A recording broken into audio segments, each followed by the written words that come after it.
Mike, check, check, check. Justin Hunt, it's all happening. Special guest of the day, the incomparable Dee-1, straight out of New Orleans. Yes, coming sir. off a world recognized shout out by Kendrick Lamar. Yeah. Calling it like it is every single day. We got Dee-1 in the house. It's all happening. 9-second applause. Hey.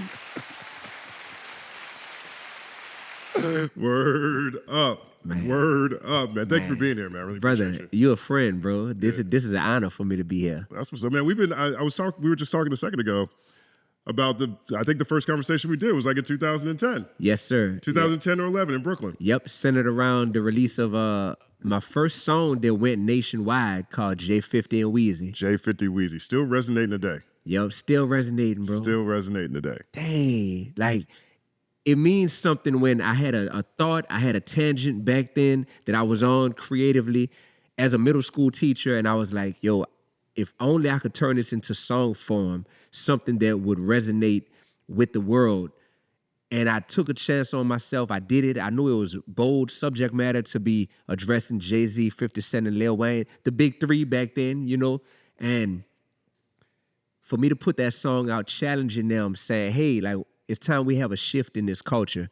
And for us to be here 15 years later and for that to still be so relevant, it's definitely a telltale sign to trust your gut when you're a creative and you know that you have a hunch that something needs to be said to the world and it's coming from a pure place, even if it's not going to be popular at the time, you know? You know, that song, at that point in time, if we're looking back in the early teens, right, 2010, 11, that also felt like a broader shift in what was happening in music. I think the blog era really started showing people that there are more artists than what we might be seeing on mass media, on the radio or on television, or Sucker Free Sunday or whatever people were watching back then. The freshman list was super influential. Yep. And I look back at a lot of those covers, and the number of lyricists on there always jumps out at me, like really jumps out in comparison to now. And I'm not saying a pro or a con. I'm just saying styles change or what, you know, people are promoting changes. And I remember J50 Wheezy really capturing the cultural consciousness, and it almost shocked people. It shocked people that an independent artist from New Orleans is lyrically, but also, I would say, from a morality standpoint, in my opinion, calling these men to task about what else are they doing other than selling records and liquor and hedonism. And people loved it. Yep. Were you surprised how big that song became? The night before the music video came out, I had to pray, man, because a sense of fear came over me that if I was more concerned about making it in hip hop than just getting this message out there by any means necessary, that I basically was gonna have to come to terms with the fact that this might go left field and get me canceled before I even set foot in the industry on a national stage. But if I'm too worried about that, then that means I'm taking away from the opportunity to maybe reach and enlighten some people who are going to be motivated and inspired by that message. So I decided that the risk was worth it, because even if I didn't have a future career in music, this was just a message that needed to be said by somebody. And I felt like God chose me to deliver the message at the time. So when I saw that it had about a 99% approval rating from the world, that was just, like we say in New Orleans, that was lanyap, you heard me? That was, it's all gravy, baby. You know what I mean? It's almost like, oh, it's just gravy. That's icing on top, because I realized that God chose me to be a messenger. And if I'm afraid to be the messenger, he'll pick somebody else to deliver the message. So at that time, the real fear I had to overcome was, if people didn't receive the message favorably, would I be okay with that? Once I became okay with that, I think it set the stage for me to be pleasantly surprised when so many people were like, we need this young brother's voice in the culture. And I really feel like I went from a local artist to a nationwide artist with that song, J50 and Wheezy. Do you feel like that was your first spiritual challenge when it came to releasing music? Yeah, nothing else was hard up until that point spiritually. When it came to releasing music, it was all very safe. It's safe when you know that nobody is listening to you. You feel me? It's very safe to make music when it's like, yo, my homies who go to LSU with me in the quad, I'm passing my mixtapes out to them, the basketball, football players, some of the girls. That's who's listening. My dorm roommates are listening to me. When I started teaching middle school, my students, I was that teacher who was kind of forcing my music on my students, you know what I mean? But it was all still a safe, controlled atmosphere. So when I got to the point where, man, I hired a publicist for the first time in my life, when I pushed that song, because I felt like I just quit my job as a middle school teacher. If I'm gonna get out there, I need help in addition to myself. You know what I mean? Right. When I did that, I was very nervous, man. I remember putting the final edits on the music video, right? Here's another testimony. The song itself came out in April of 2009 on my album David and Goliath, right? The album was locally received well, but it didn't go anywhere past local, right? That song was on the album. Something in my gut 18 months later kept telling me, David, shoot a video for the J50 and Wheezy song. That song right there is special. I listened to my gut. We shot the video 18 months after the song had come out, right? That almost doesn't make any sense when you think nowadays the fast pace of content, right? Right. I reached back in the crates 18 months, shot a video for that song, and the night before it came out, I'll never forget just that feeling of like, this is going to lead to something very different than I've ever experienced. Either a lot of hate and vitriol or a lot of acclaim and a lot of admiration. And I didn't know which one it was going to be. Honestly, I didn't know which one. I prayed and I pressed upload. And my life changed. Yeah, your life changed. Forever. You know one of the things that really stands out to me in that song? That was the first time, I think that's the first time I realized how educated Lil Wayne was. Mm-hmm. You're talking about how he went to McMain. Yep. And magnet school. Yep. Right. And how, he gets it. Mm-hmm. He really gets the impact of this. Mm-hmm. And he has less of an excuse. That's how I took it. Yes. Right. And I always wondered what it was like for you in New Orleans after that. Yeah. Because, Cash Money runs everything. Correct. You're calling Wayne to task. Correct. And by association, you're calling the whole label to task for what they're doing. Correct. And that's where you're from. Correct. So after that song came out, I'm so naive. I'm living in New Orleans still at the time. I'm driving my 1998 Honda Accord around town, being the anti-number one stunner. You know what I mean? We grew up underneath the number one stunner, and I'm like, I'm the anti-number one stunner, bro. Okay. Driving a 98 Honda, just, getting it how I live in a real sense. So afterwards, the city became extremely polarized because some people's admiration for Cash Money led to idolization of Cash Money. Me, I had admiration of Cash Money growing up, but I saw that some people idolized, the Cash Money regime and empire so much that anything that seemed like it was challenging it, it was seen as like, oh, you're an op. You know what I mean? So for the first time, I started to see people who wouldn't rock with me because they perceived me to be anti-Cash Money altogether. And I'm like, it's actually possible to go a layer deeper than just hearing the song and taking it at face value. It's possible to hear it and to say, this guy was actually raised by all of these artists. Like, he talks about it in the song. He's fans of them. He's just reached a point in his manhood, his adulthood, to where he's saying, we can do better. And I see the impact of us not doing better because I'm a middle school teacher, and I see the impact of this willful ignorance that a lot of hip-hop heavyweights choose to employ, and still putting a negative message out there and glorifying this negativity. I see the impact it has on my middle school students because they don't know any better, and they take everything that these artists say, do, dress, wear, and promote at face value, I did I guess what year is this? I guess it's the 20... Is this the 20th anniversary of Katrina this year? It was 19th anniversary. Yeah. Excuse me. 19th anniversary. And so on my channel, I did a reaction to Lil Wayne's Georgia Bush. Mm-hmm. And that song always screams at me. I'm like, Wayne, do more of that. Bro, I got goosebumps right now with you just saying that because I've had so many of them conversations with my boys. Like, oh, where you got this in your bag, Wayne? Like, dip into that bag more, partner. Like, that's amazing. Yeah. And like, I think, and the same... It's wild for me to say this is a revelation, but it really was a revelation when you talked about Wayne going to McMain on on J50 Wheezy. Mm-hmm. when I hear songs like Georgia Bush, or when I hear his verse on Hollywood Divorce, or when I hear Shooter, right? When I hear those songs, I'm reminded that he is a rapper from the 90s when the rules were different. Yeah. You had to have a consciousness around way more often than not, you know? And so that song, J50 Wheezy, to me, that's one of the best parts of it, because all three of those guys in that song, at that point in time, had shown that they can have broader conversations. They understand the impact their music's having. They know exactly what's happening in their environments and their cities and where they're from. And for one reason or another, you know what, no matter how they justify it, they choose not to do that more often. And you pointing that out, it makes sense that it went so far. That's why I chose those three artists, because I was like, what artists have immense power and immense influence in the game, but clearly they're aware that they can do better, and they're aware of how influential they are, but they just choose not to. And that's what I came up with, was J50 and Weezy at the time. When one of my middle school students came in class with MOB tattooed on his arm, and I was like, bro, you a middle schooler, like, you know what MOB stands for, right? And he looked me in my face and he said, no, sir, Mr. Augustine, I don't know what it means.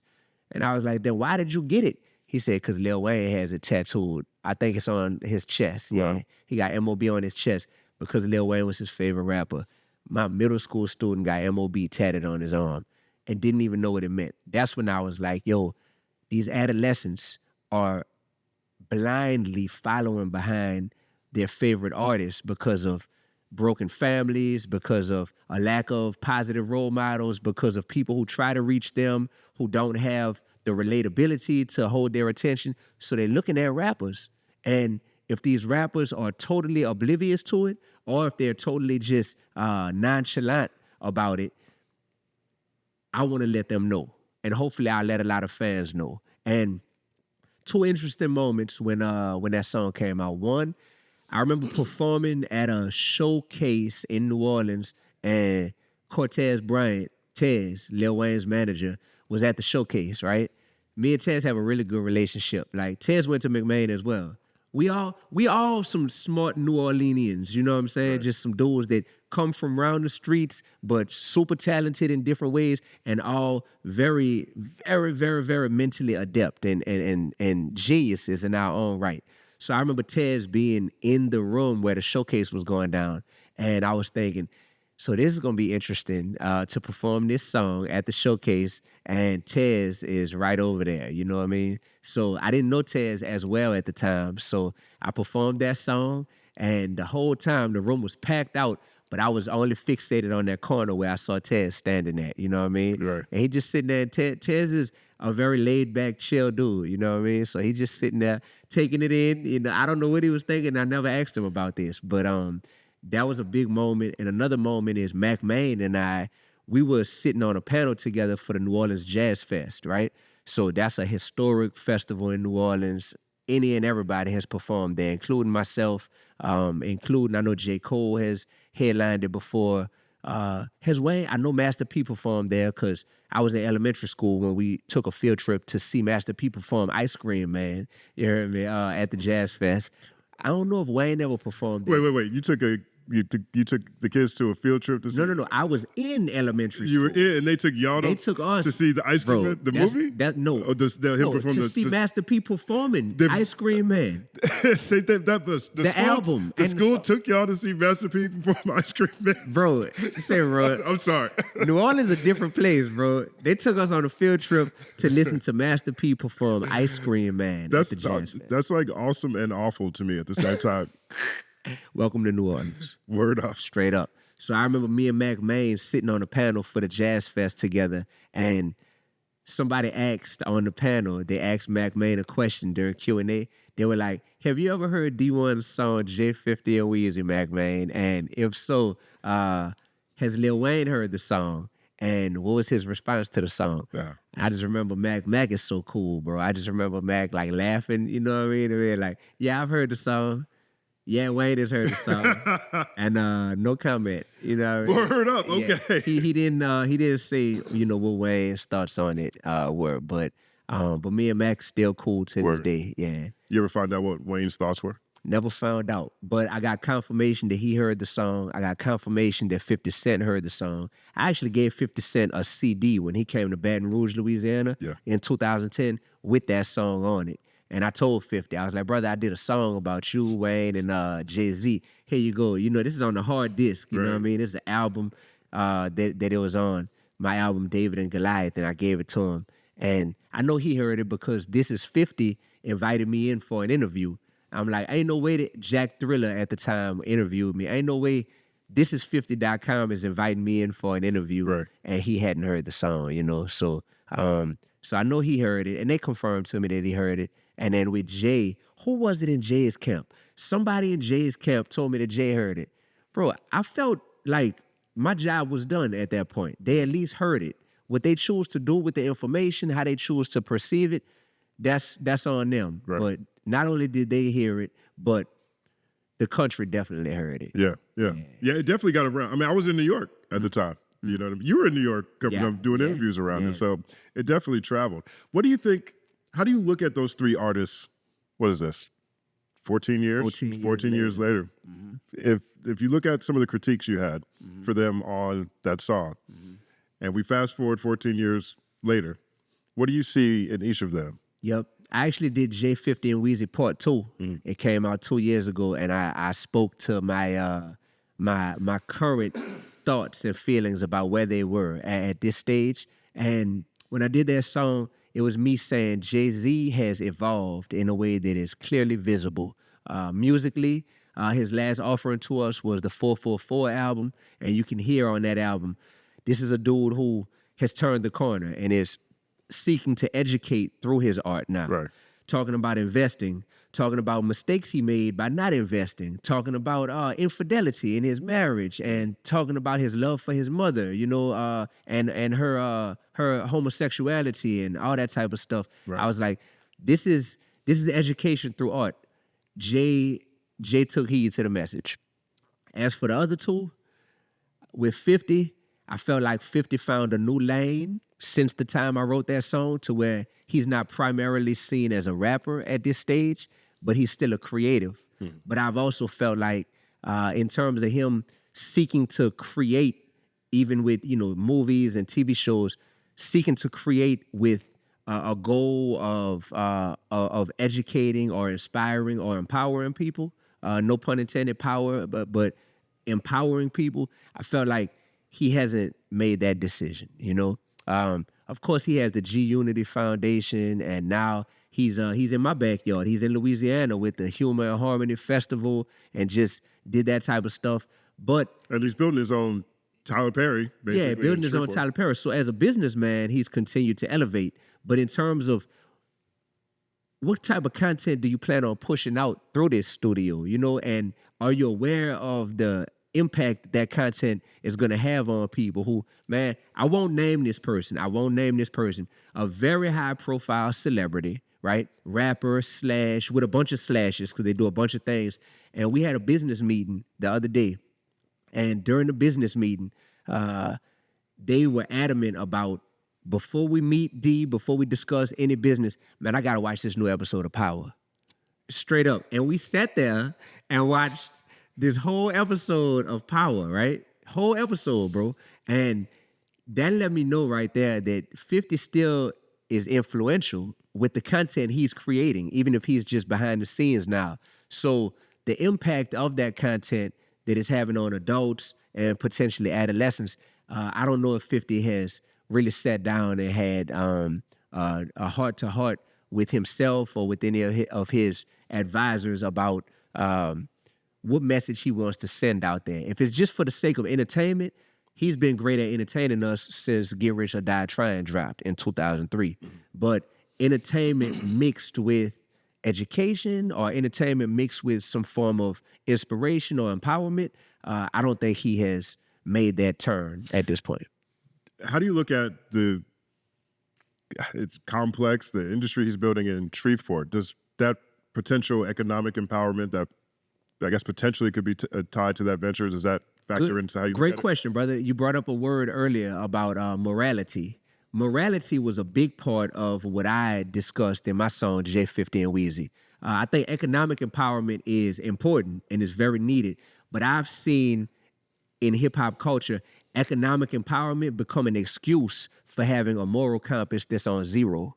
You know, the message that we are sending to be deplorable, extremely disrespectful to our heritage as Black people, to our women, you know, to our youth. And because that message is bringing in money and bringing in revenue, and now you're employing people, people justify it in their head, and they employ the cognitive dissonance to say, well, deep down, I know what I'm saying is probably not having a positive impact, but the money I'm making and what I'm doing and who I'm helping with that money is having a positive impact. I experienced that firsthand. 9-second applause. Gotta give you props. There we go. There we go. That was it. I think that's before we move on, I want to hear what you experienced, but that is a point that I don't feel like I hear loudly enough, often enough. And one of my favorite things about your evolution as a person, as an artist, and as a voice is that you remind people of the connection between art and energy and spirituality and who we are as a people. And you do it so easy. We've added a moral connection to financial success, almost reflexively. And we give people fucking passes, excuse my French, excuse my language. But we give people passes because they're paid. Yes. Well, I can't really, I know he out here killing kids, but he did employ a lot of people. Yeah. You know, and I think you summarize that so well. Thank you, brother. A lot of people try to come for me because I'm a Christian, and they'll try to use that against me when I speak to the morality inside of hip hop or the lack of morality inside of hip hop, right? So I say, okay, you can be Christian, you can be Muslim, you can be Buddhist, whatever it is that you believe in, show me a God that is pleased with financial success, but personal negativity being glorified and personal objectification and disruptive, negative energy being placed at the forefront. Show me that in any religion, and you'll struggle to find it. Right. You'll struggle to find it. So that's why for me it is at the forefront. I'm just like, we're addicted to what has become delicious poison. That's what I call it. It's clearly poison if you just take the lyrics and if you take the messaging at face value and you say, don't try to make an excuse for it. Don't say where it's charting at on Billboard. Don't say how much money is generated and how they can help out people. Just take the message at face value. It's poisonous, but it's delicious because of that BPM, you know what I mean? Because of them 808s, because of that marketing machine behind it that's pushing it. So now it's delicious poison. And tastes good. And there you go. And we focused on the delicious part. We are so focused on the delicious part that we can't necessarily feel the poison right now, or we are immune to the poison because everybody loves to be the exception to the rule and say, well, I grew up listening to gangster rap my whole life, and I turned out pretty good. I ain't never do no jail time. I ain't never killed nobody. So it can't have a harmful effect on people. It didn't have that on me, But for every Dee-1 and Justin Hunte, there's a Carl LeBlanc, you know what I'm saying? That's my best friend who got murdered in the streets of New Orleans, you know what I mean? We grew up listening to the same music, same Hot Boys, anthems, same No Limit catalog. The difference is I had a few key people in my life who made it to where no matter how much I listened to that music and wanted to be influenced by that music, I was afraid to disappoint these people who poured into me positively. I had a few life experiences that Carl didn't have. I went to Ghana at the age of 13. So while I'm wanting to be a hot boy, I'm sitting here in Ghana for almost a month of my life on a cultural exchange trip and realizing, man, all of the materialism and everything that's glorified back home, they don't have any of that over here. But they are happier than us.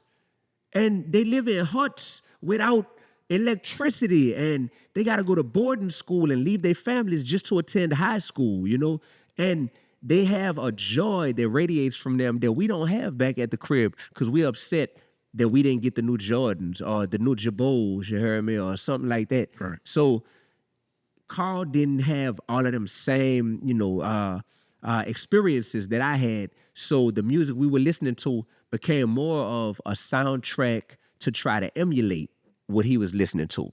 And me seeing my best friend, bro, Carl went to McLean. Carl went to the same school. Yeah, Carl went to the same school as Lil Wayne. You know, like we were all magnet school kids, man. And me just seeing that, you know, I could have easily not been where I am today. And with that being said, as an artist, I used to make $39,000 a year when I was a middle school teacher. So I was like, as an artist, I heard Dave Chappelle say this. He told his dad, I think one time, like, if I could make the same amount of money I made when I had a job by doing comedy, I'm winning. You know, that's success to me. So for me, it was like, if I never reached 6 figures, 7 figures, 8 figures, as long as I could make $39,000 a year by doing what I love, I'm happy because I know, I'm convinced that by being a rapper, Dee-1 will be able to have more impact on the community than Mr. Augustine had as a middle school teacher. Because there were confines to what I could teach about, what I could speak about, and how real I could keep it in that middle school classroom, or I could lose my job. As Dee-1, The same school system that's taking y'all to see Ice Cream Man? crazy enough, bro. Yeah, crazy enough. They were trying to come down on me because especially when they found out I was a rapper, it's like I had this extra light that was being shined upon me because now they were like, oh, he's a rapper. The principal was a pastor, right? So this was, although it's the same school system, the principal at my school was a pastor, and he was like, oh, wait, I found out that you are a rapper as well, Mr. Augustine. I don't want you bringing any of that rap stuff into the classroom. And why? Is because his connotation as a black man in his 50s of rap music was, it's all going to be negative, have a harmful impact on our students. So you need to separate those two. As a matter of fact, he gave me an ultimatum. If you want to be serious about your career as a teacher, you should probably leave this rap stuff to the side, take all these videos off of YouTube and all this type of stuff. I remember us having that talk. Yeah. And that was around the time I made the song J50 and Wheezy, because I knew I'm going to be quitting this job at the end of the school year because this man just gave me an ultimatum. I'm going to choose rap, and I'm going to take all of these experiences I'm having as a teacher and try to, you know, bottle them up and turn them into actual songs that, because there's nothing like being in the moment, experiencing stuff, and being like, let me create about what I just went through today at work or at school, you know? So J50 and Weezy came about from that. A song called One Man Army, which went on to be a big song in my catalog, came about from that, you know, and yeah, bro. So where do you see Wayne? Where do I see Wayne? I don't think that Wayne's content has evolved, not one bit. I think his skill set has evolved. Wayne is an even better rapper in 2024 than he was in 2009 when I made that song. Yeah. But in terms of his content, I don't think it's evolved, man. I mean, I have to agree with you. You know, I mean, it's funny. I referenced the reaction I did to Georgia Bush on the channel, and I found myself having to defend Lil Wayne's myopic content. I had to remind people that Wayne has done more than just money, hoes, clothes. Right? He has done more than money, hoes, clothes, drugs. And I had to remind a lot of people in my audience, because a lot of them don't remember Georgia Bush, Hollywood divorce. They don't remember. They don't know what happens on Tuesday and Thursday. Yeah. You know what I'm saying? So but I had to, it's at the point now where I have to reach so far back. It was one thing when I was making this point in 2010, 2011. It's a total another thing to have to make that point in 2014 with the same songs, the same reference points. And I personally think that it's a real tragedy because he's an amazing communicator, amazing artist, amazing influencer. And I don't necessarily call it stunted growth. I think more than anything else, I'm not sure in general, from outside looking in, and I don't mean this as shots, I don't make diss tracks at all. But I do provide critique as part of my job. I'm not sure how much he's challenged himself really in life. And that perspective comes from the fact that generally artists that I follow or leaders that I follow, they go through evolutions. You know, their mission might be the same, but they progress down that path. Like you're a great example, for example, right? I don't know if Wayne has actually progressed down even the money path. I don't know if he's progressed down even the star power path. I'm not sure if he's actually progressed on the influential path. And maybe all those things are separately, but I think most of us in this internet that this conversation is going to end up on probably agree that he hasn't really evolved even artistically. He might be a better rapper, but I'm not sure he's making better songs. Got you. You know, and that's just me saying. I'm not putting that on anyone else. I'm coming from a place of love with it. I'm not a Lil Wayne hater by any means. But I think certain realities are kind of hard to avoid. Like, I think if you make that song again, let's say you do Jay 50 Wheezy 3, Jay and 50 are very far away from Lil Wayne. Yeah.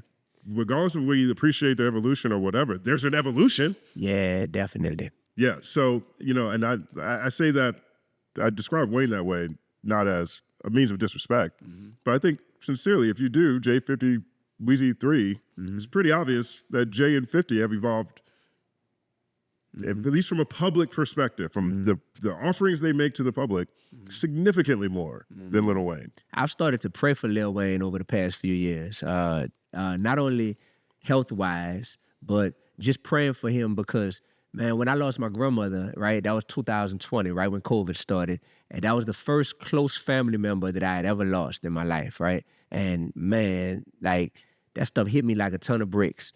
And when I thought about one thing I didn't have any sadness around, it was around the fact that she and I, we didn't have any, we didn't leave any stone unturned when it came to us maximizing our time here together, right? And I feel like even her as a woman, as a mother, as a wife, as a grandmother, she died empty. She poured out everything that she had, right? To give. When I think about so many artists in the rap game, and Lil Wayne being one of them, because obviously I'm super influenced by that brother, and I love that brother. When I think about him, I'm just like, man, I would hate for it to get to where that brother was not able to turn the corner to not only just be a great lyricist, but all the other things you just named: leader, songwriter, thought leader, mogul, like all these other things that require more than just getting back in the booth and just rapping whatever comes to your head on whatever beat, you know, comes on. It's just like there's more to be offered than I'm gonna take it a step further. In life, the goal is to find your slingshot, you know, because you got this hoodie, right? Exactly. Yeah. So just like the story of David and Goliath, David defeated Goliath because he did three things. He found his slingshot, right? He found his special gift. For me, that's rapping. For a dude like Lil Wayne, that's rapping, right? Find your slingshot. Then use your slingshot. The key is how to use your slingshot, because you can use your slingshot to either do step number 3, which is defeat your Goliaths, or you could use your slingshot and it's not to defeat your Goliaths, but it's to actually fool around and be defeating your own army or defeating your own community, right? Defeating yourself. And metaphorically, a lot of people are using the right gift for the wrong purpose. So imagine David, instead of tossing a stone at Goliath, if he had started tossing those stones at his own army, right?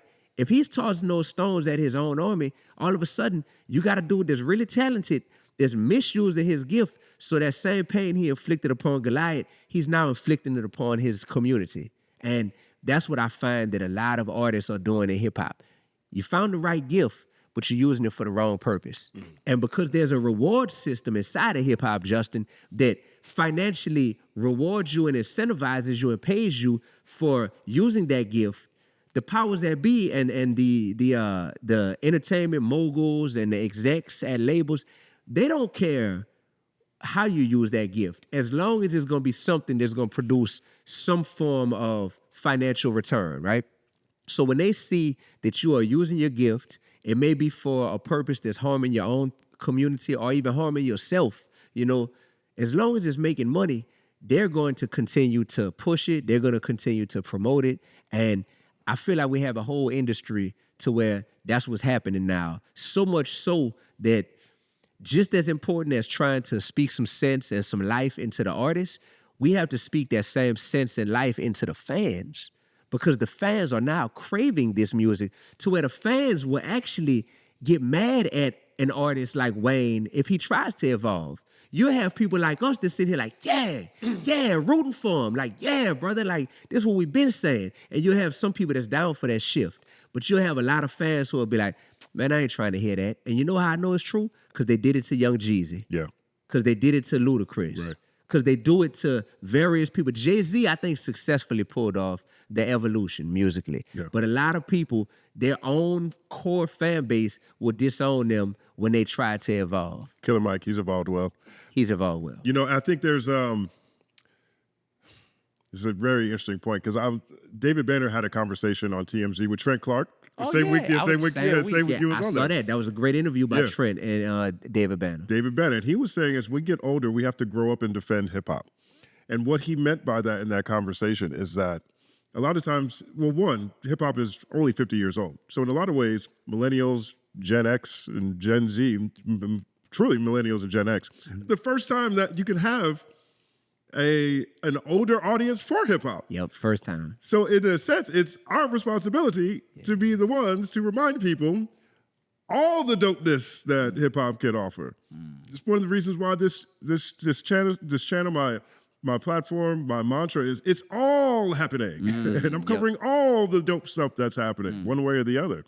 And it's our responsibility to do that. It's our responsibility to support the artists that we believe in. And I understand, you know, the push and pull of life and leisure. You get to a point where it's like, okay, I got to go to work. Okay, I got to put the kids to bed. Okay, I got to make sure my wife is happy. Okay, I got to cut the grass. Okay, we got to do dishes. Okay, it's time to eat as a family. When do I even listen to my new music? I don't have time to learn new music. Let me hear that old classic. Yep. And we forget. We're just not in the same circle of conversation of life anymore. But there is, in my opinion, the artists that end up having the illest legacies are the ones who evolve the most. Nas has done a great job of evolving. Amazing. Incredible job of evolving. Lupe has one of the best evolutions to me, and he did it quick. He arguably, I was watching an interview with him. His content changed after Chill went to jail. You're right, bro. You're right. He went to third person and talked about other stuff. Yep. You know what I mean? Like, some people can do it, but everybody has an opportunity to offer more than what they're known for. Yes. I don't think the artists are in touch with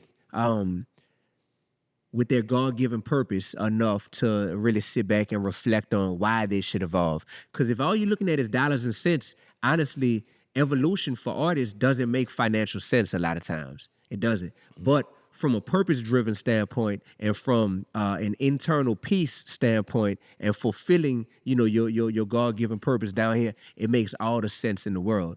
But a lot of artists don't even critically think that far ahead. They literally are just living for the next album, the next show, the next tour, and the next viral moment. And unfortunately, man, it's going to be a lot of unfulfilled potential going to the grave with a lot of these artists. So I pray for Lil Wayne. I pray for any artist who is now in their 40s and in their 50s and who hasn't evolved from a content standpoint to where you can say, oh, I mean, what else do you expect of a teenager oftentimes? Now, you can't even really fault people a lot of times when they're in their teens and their 20s, but 20 years later when we're in our, you know, in our years where it's like, oh, man, half of your life has been spent in this industry, but no evolution has occurred content-wise. Like, come on, man. That's something that is concerning to me because now hip-hop has two categories. It has OGs and it has DGs, right? We got OGs who we love, but DGs, that's disappointing grown-ups. And we got to put some of these DGs on Front Street to where it's like, hey, just because you're older in age doesn't mean that you deserve to be called an OG and a person who we need to be like looking up to and holding in these high regards. Some of the DGs are actually holding us back as a culture because now that the new generation, the BGs actually come up, you know what I mean? Right. The babies that are coming up, they're all going to look up to somebody. And if they're looking up to someone who is older than them in age, but isn't older than them in mental maturity, then that's going to be a funnel for them to just say, oh, well, I'm just going to stay connected to this older person and go down this path. And that's going to be another youngin' who ain't going to never evolve because they look up to someone who never evolved. I was really encouraged by Lil Wayne's Super Bowl statement. I know that he took it down. You know, did? Yeah. At least I saw a headline that he took it down. I didn't check it. I hope it's not true because the thing that was encouraging to me was how he closed it. He said, "I'm working on me, and I'm working." Now I took that as, and because also in that statement he said that he saw all the people's reactions. He saw the people who were supporting him. He thanked all the people, his fans, for, fighting for him. And I think it's very difficult to see all the good news and not see the critical perspectives on this situation. But I don't think I've ever heard Lil Wayne say, I'm working on me. I'm not saying he hasn't. I honestly don't follow Lil Wayne's conversations that often because I find myself extremely disappointed, like when he was on ABC News and said, get away from me, ma'am. My life matters, especially to my bitches. I'm all about this red flag. I was so disappointed in Lil Wayne right there. Regardless if Trump helped him get out of jail or helped him out in some way or that police officer helped him out in some way, his complete disregard for the plight of other people. And being a kid from the 90s in New Orleans who has accomplished so much, just felt very distant to me. So I can't sit here and say that Lil Wayne has never talked about self-improvement, but it really that's what captured me about that moment. And that's probably one of the biggest Lil Wayne conversations we've seen in a very long time. I'm working on me and I'm working. I was encouraged by that. We'll see. Time will tell. Time will tell. So people have shown me that when they want to change and they want to evolve, nothing stops them. When they truly want to. But they have to have a why. They have to have a very strong why. And I don't know that a lot of hip-hop artists have that strong level of why. And you know what the reasoning is? Is because people are able to separate who they are as an artist from who they identify as a man. And they say, well, I'm taking care of my kids, I'm providing, and I got my kids in private school. We live in the suburbs, and my kids are coming up way better than me. I may or may not be married, but these artists, they have this life, and then they say, now it's time to hop into the booth and become this character.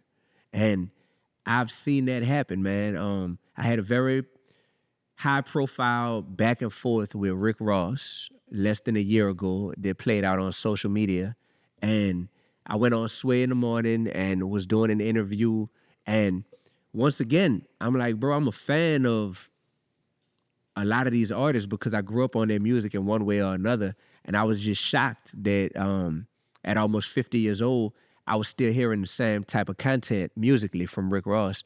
And I spoke about that on Sway.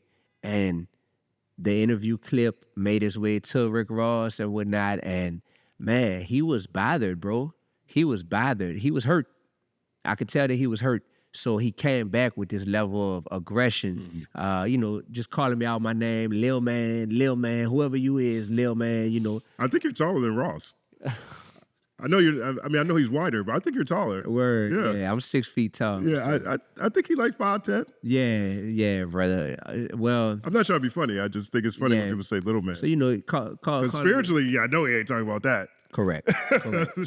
Energy-wise, health-wise. Correct. No shots at Ross, but, he's up here trying to get 50-year-old Mike Tyson and 60-year-old Mike Tyson and 60-year-old Evander Holyfield to give each other CTE in his front yard just to get back at 50 Cent. Like, what are we talking about? What are we talking about? Exactly. And so the way that he came and, just tried to be insulting towards me, that didn't hurt not one bit. I started to feel sorry for Rick Ross in that moment because I saw that once he got past all the name calling and trying to make fun of me, what he said was, I give out turkeys every Thanksgiving in my community. I give out Pampers, you heard me? Like, until you giving out turkeys in your community and you giving out Pampers and all that type of stuff, like, don't tell me about what it is that I'm doing. And I saw that deflection from the point that I was making, which was your lyrical content, which is reaching millions of people anytime you drop music. That part has not evolved. If anything, it might seem like you're stuck in what got you famous in the first place. And one thing that I don't know if I brought enough attention to was I don't think that people like Rick Ross realize that they wouldn't even be where they are as artists had they taken the route that I've taken as an artist. So they may look at it like, well, Dee-1 has never gone platinum. Dee-1 ain't on my level as an artist. No. When it comes to rapping, don't get it twisted. I'm where you are, if not past you as a rapper. But when it comes to your accolades career-wise, I guarantee You would not be where you are if you didn't give the people the low-hanging fruit of, oh, a black man glorifying selling dope to his own community, glorifying Port of Miami and all the dope he sold, glorifying all this murder music and all this calling women out their name. Of course, brother. And the machine wanted to push that. They wanted to make you a superstar so that you can have a bunch of people around this country who lack father figures, who lack positive role models, who can now look up to you because you have elevated in stature right in front of their eyes, you know, and financially you can show off your money and all of your fancy, expensive things that you buy. So now you become who they look up to.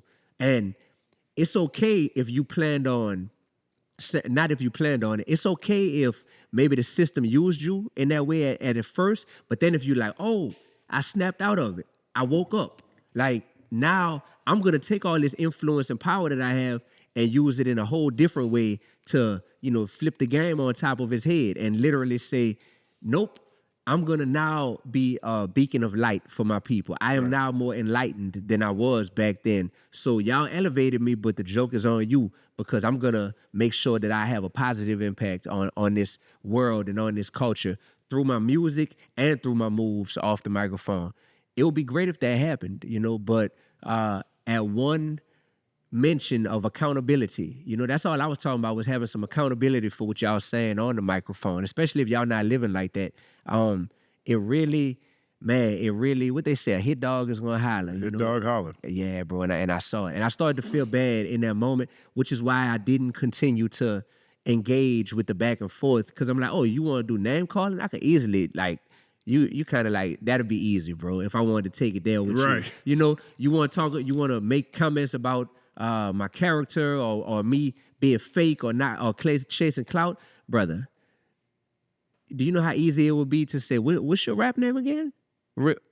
Oh, really? Oh, where'd that rap name come from? It come from somebody else who already lived a life and had a persona, and you want to be. I chose not to do any of that intentionally. And I really chose, I had to, bro, I'm a rapper, bro. So when that happened, the first thing I did was go write about 32 bars. Right. Oh, and I got it prepared. The song is done. Right. But I chose to not put it out because real quick, it went from, I played basketball growing up. So it went from feeling like you're down by 20 points, you know, in the fourth quarter. When you're down, you play drastically different than when you realize you're up by 20. Right. And at first people were looking like, oh, it's Dee-1 going against Rick Ross. Like, oh, man. Right. But when I saw how he responded and how the internet responded, basically he made a fool out of himself in people's eyes, right? Right. That made me realize, D, you might be the underdog, but you actually up 20 points right now. Don't rub it in. Right. If you drop this song while you're up 20, that's like going to do a windmill 360 dunk at the end of the game when y'all already up 20. I'm actually in the exact same situation right now. Explain. So I've been posting videos on YouTube, as you know, and there's a YouTuber named What's the Dirt, and so he does breakdowns on rap beefs. So he's been covering this Drake and Kendrick stuff extensively. So he's been doing deep dives on each song. And during the marketing for his Family Matters video, he started posting on Twitter examples of Kendrick lying and saying Kendrick is easily lying in this conversation. And it was a Breakfast Club interview. I think it was around To Pimp a Butterfly time, but he got the years wrong and the albums wrong. Mm-hmm. And so the internet just jumped on him, right? Then he started, and people trying to explain to him that just because he said in an interview that they're fine, it doesn't mean that he's lying, and they have problems in their relationship. It doesn't. The conclusion isn't that he's necessarily lying. He's sitting on the Breakfast Club. Like, you're watching this from your chair in Canada, calling him a liar through misreporting on the situation in Canada. This is how he's marketing, right? He's saying, this video's coming. And so I made a video, I don't know, whenever this happened, like a month and a half ago. And it was called What's the Dirt's First Misstep?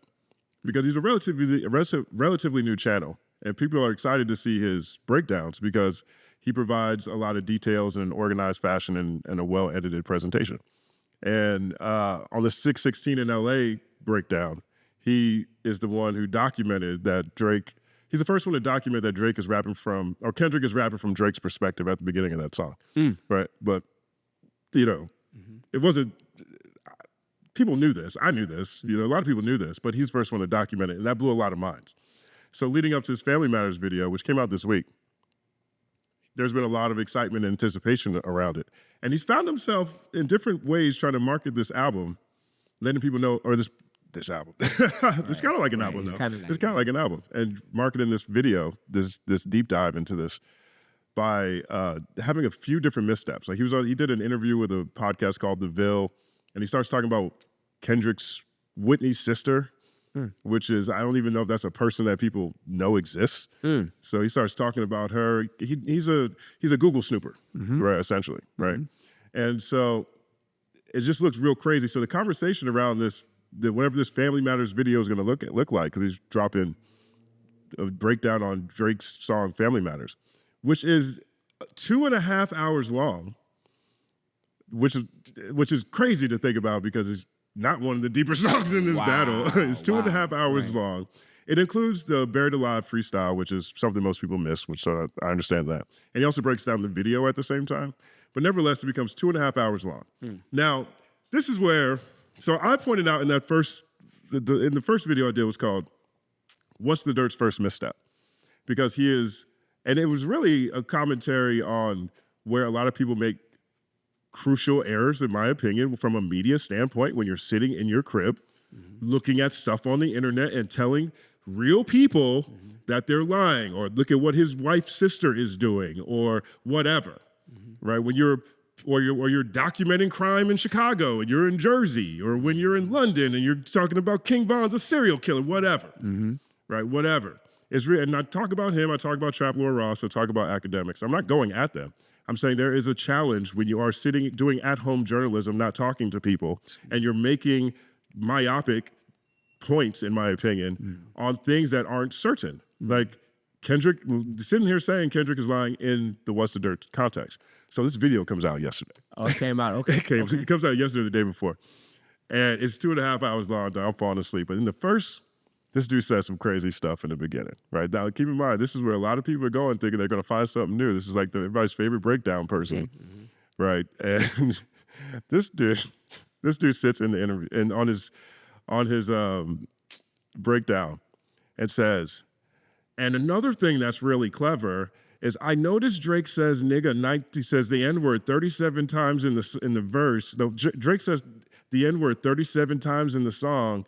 And I believe that means he's saying 30, because he's 37 years old, he's saying the N-word for every year he was born, proving he's black. And I'm like, what? Yo. I'm like, what are you doing? My dog tripping. He's tripping. Yeah. So I retweeted it, and then my audience has been asking me what I think about this video. And so I was gonna do a whole, so I recorded a video, and it was like 30 minutes long. I'm like, this is a reach on my end. Like, I'm talking about him doing a 2.5 hour video, and I'm about to do 30 minutes on this this Google snooping commentary. Right? So I was like, you know what? And at the same time, when I did that first video, the misstep video, he took a clip of that where I said something positive about it, and he put it at the end of Family Matters video, like I was co-signing him. And I'm like, I'm not co-signing you. Like, I can point out things that you do well. But that video was about how you sit at home at your crib in Canada, judging people, judging black people from a distance, right? Yeah. So, but you put me in that joint, like I'm team you. I'm not. So the video that I made, the original version, it's about 30 minutes long, and I was in the edit, and I was looking at this, and I was like, nah, I can't give this dude 30 minutes. That's crazy.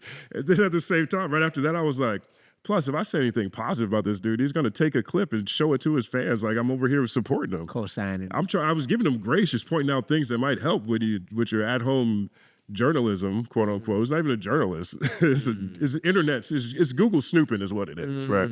So I just decided to cut that off and get right to the action, right? And I wasn't dissing him because I don't make diss tracks. My point is, you never really know the impact that these videos are going to have, because as I created the breakdown space at DX when I was there, I'm shocked all the time. The number of people are like, yo, man, you really, shaped how I look at this culture. You're the ones who shaped my opinions on music. I used to watch you all the time in college, and middle school, and high school, and whatever, right? And I'm like, a lot of times you don't know how far your conversations are going to resonate. And this dude's goal is to have the best breakdowns that are around this battle. And he's sitting in this video saying that Drake says nigga 37 times to prove he's been a nigga for 37 years.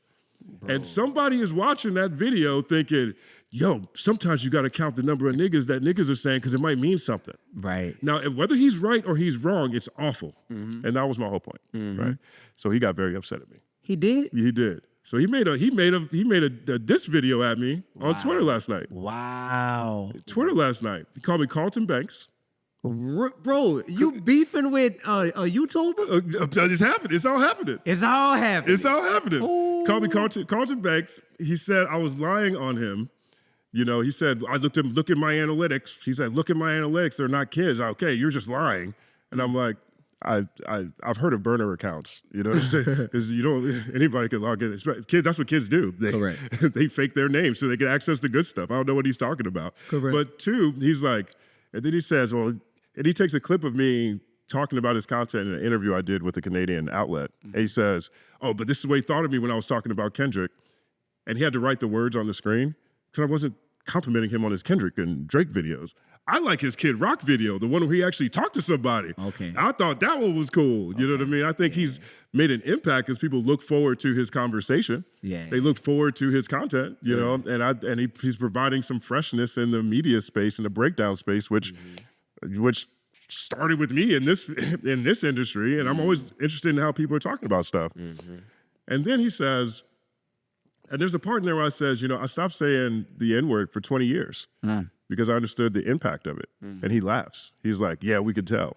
So all day on Twitter, he's been getting ate up. Okay. He's been getting ate up. Okay. By reputable people in my audience. Everyone's going out because now his mask is off. Wow. His mask is off. Like, this is someone whose entire channel, he has 26 videos on his channel. 23 and a half of them are black men arguing and fighting.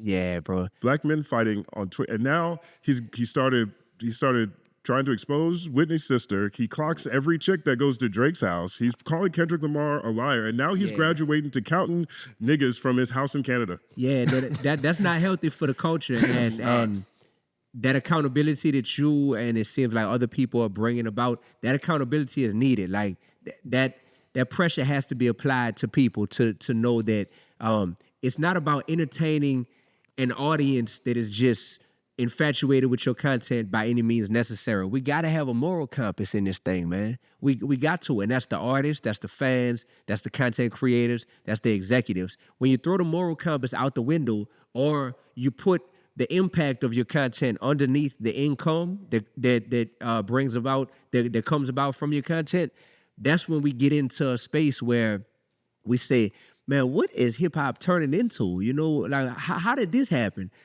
All that happened is somebody saw an unoccupied lane to where they were like, wow, people are going to be infatuated with this negative, harmful, salacious content, and I'll be the one to capitalize from it. So let me do that regardless of what impact it has. And that goes for rappers, that goes for executives, that goes for YouTubers, that goes for fans who are consuming this stuff. We got to check ourselves at a certain point, man. Like with life, everything is supposed to be in moderation. Too much of anything will be negative and be harmful overall. So that is not preachy. That is just real, you know. And I don't think our culture wants to confront that until we have to bury a Rich Homie Quan, until we have to bury a Nipsey Hussle, until we have to bury a P&B Rock. Then all of a sudden it's like, man, we need to do better. We need to do better. Okay, well, how do we need to do better? Like, what conditions aided to these things that happened to these guys, whether it was self-inflicted or whether it was someone else, you know, doing this to them? And let's break that down. And once we break that down and identify what those conditions are, let's also sit back and say, are we trying to make an exception for the music that glorifies the things that happen to these guys? Right. And if we are, at a certain point, we can't be afraid to say, hey, we got to call it out. Right. and everybody wants to feel played or feel dissed when you have an opinion on their public content. If you don't want people to have an opinion on your public content, then keep it on the hard drive. I'm definitely gonna reply. You are, yeah. I'm definitely gonna reply. As you should. Definitely gonna reply. You know, because in his response, he's trying to call me a liar, and that's not gonna happen. There you go. I need an on-record response. I'm sorry. You know, I'm not gonna go back. I'm not gonna go back and forth with him. But last night, after I saw the video, I retweeted it, and I said, "You gotta have a thick skin if you're gonna be out here putting ideas into the world." Two things, man. I appreciate Matt's passion, and two, his Kid Rock video is awesome. It's all happening because he was upset. He sounded like Rick Ross. Yeah. Like, he knows in his heart how stupid that sounds. There you go. How destructive it is. In the video, he says he researched Dennis Graham's genealogy to prove that Drake was black enough to say the N-word. Like, Whoa. like this is what his content is. Whoa. And it's happened quickly. And he's doing this all from his place in Canada. So he has graduated from a guy who was getting respect for doing, you know, detailed Google beef searches videos. around beef videos. Now he's graduated to the gatekeeper of who can say the N-word. Right. And how black somebody, clocking people's blackness. Right. He's literally in Canada counting niggas. Yeah. He's looking at literally. songs and literally. 37 of 37. Yeah. He's literally doing this. Yeah, no, he got to be stopped ASAP. You heard me? It's got to happen. It's got to happen. Yeah. So, you know, it's I feel where you're coming from with Rick Ross, right? Because criticism isn't a diss on his. To me, they're two different things. They're two different things. If you're going to craft ideas, art, truthfully, be any field of human endeavor, people will have opinions on the things that you're selling, you're pushing, your products. Lay's can't get upset every time they get an email from someone telling them their baked Lay's bag is only a third full. Yeah. They know that they're doing it for a reason. They have to have an answer for it. Yes. They can't be like, maybe you should stop eating chips in the first place. Yep. Maybe you're a little too round to have that bag in your hand. They can't do that. Thank you. You can't be out here putting ideas into the world and be mad when people do it. Thank you. And you can tell when people are really hurt. And I can tell he was really hurt because I think he thinks he's an asset. Just like I think Rick Ross really thinks when it comes to the things that he does for the community, that is enough of an asset to where we should give him a pass on the product that actually travels the farthest. There you go. Way more people are listening to your music than eating your turkeys. Right. Way more. So that prompted me to come up with something called the Platinum Pledge because I realized how much support I got during that very public back and forth that we had. And I said, okay, I want to have a way to galvanize all the people who are ready to lean into this shift that I'm proposing for hip hop. So I turned platinum into an acronym. People leading a transformation involving newly unified mindsets, right? Okay. So the Platinum Pledge is meant to give people, it takes 2 seconds. I get people to go on my website and sign this, right? Yeah. Name and email. And it says, this is meant to unify all of the people who no longer want to create, support, or promote hip-hop music that glorifies, keyword is glorifies, murder, drug dealing, drug usage, disrespecting women, and sexual irresponsibility, right?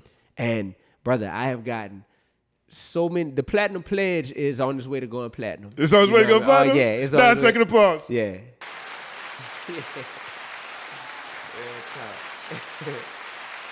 That's what's up. Real That's talk. what's up. That's what's up. So anybody who's watching or hearing this and you feel like, like we need that in hip hop, you know, the Platinum Send Pledge. it to me. I'll send it around. Yeah, D1music.com. DEE, the number one, music.com. And people signing. I went on the Breakfast Club. I told Charlamagne and Envy about it. Charlamagne instantly said, I'm supporting that. I'm rocking with that. Like, I rock with that. Now, what has happened with this new Kendrick shout out is he decides to drop Watch the Party Die, and Kendrick is saying the same thing you and I are saying right here in his own creative way. You know what I mean? Right. He's like, yo, this got to stop by any means necessary. And Kendrick is like in a more gruesome way, like detailing how the party needs to die. You know what I mean? But now by him shouting me out in that song and saying, I want to be empathetic, a heart like Dee-1, you know, it has people looking like, well, who is Dee-1 and what is Dee-1's heart like? And that's why I'm like, oh, I'm gonna show y'all my heart, because it ain't just been my heart for the past 6 months. Right. It's been my heart for the past 15 years. Right. And you could go do your research back to J50 and Wheezy. You know what I mean? And I love that my musical catalog shows people what I have represented from day one. I love that the Platinum Pledge shows people what I represent as far as being solution-based. And yeah, man, like this is a great time to be a part of this shift, because it's definitely all happening in hip-hop It's right all now. happening right now. Right now. Right now. 4.6 second applause. Yeah. Okay. Yeah. Yo, man, I mean, the reaction I got from my audience when I covered one that Dot shouted you and Lecrae out, and then each of y'all's individual tracks was phenomenal. Phenomenal. And my channel is really interesting, right? Because that week I covered a God Body, Jay Electronica story. I covered a Christian hip hop story. I covered an Olympic breakdancing update story. Oh, okay. I covered a story on. I was actually pretty impressed that the 8 videos really covered. I had a review of a reaction video to Coyote, these Mexican brothers who are phenomenal, incredible. And all the videos performed. Okay. All of them performed. But particularly when I was talking about you and Lecrae, the CHH community really showed up. They did? They really showed up in the audience. They were singing your praises. They were singing Lecrae's praises. Okay. And then they were singing my praises for always giving CHH a fair shot. Because I don't cover it like it's a different thing. Right, I cover it like it's another part of hip-hop. Because it's all happening. Yeah, there you go, bro. Yeah. Right. And so I think it's, and the reaction that I've seen you getting online from your tracks, from just the social interaction, it was so refreshing when I was talking about this to be like, yo, Dee-1 has been like this for the whole time, though. Like, that is the best part about it. Like, he has been down. He's been on this the whole time. This isn't a trending topic for him. Thank you, bro. Thank you, brother. It means so much. It's so much validation amidst even some condemnation that's coming right now. Beautifully said. I was in a forum and someone posted your response to that. You were talking about you had a lot of validation, but now you had condemnation. I think you had a lot of criticism from people in New Orleans that you were talking about. And I love that phrase, validation and now the condemnation. Can you expound on that? Yes, sir. So the validation came when I've been having my head down doing this work in the community, but also on wax, musically. I'm 12 albums deep in my catalog, and I've been the same since day one in terms of my heart to be real, be righteous, and be relevant. The validation comes when the most powerful rapper in the world, Kendrick Lamar, says, I want to have a heart like Dee-1 and be empathetic, That all of a sudden makes a bunch of people say, okay, maybe Dee-1 is more of a powerhouse or more of a relevant artist than what we were given credit for. Because if Kendrick knows who he is, and if Kendrick is praising him, then we need to take him more serious. So that validation felt good, right?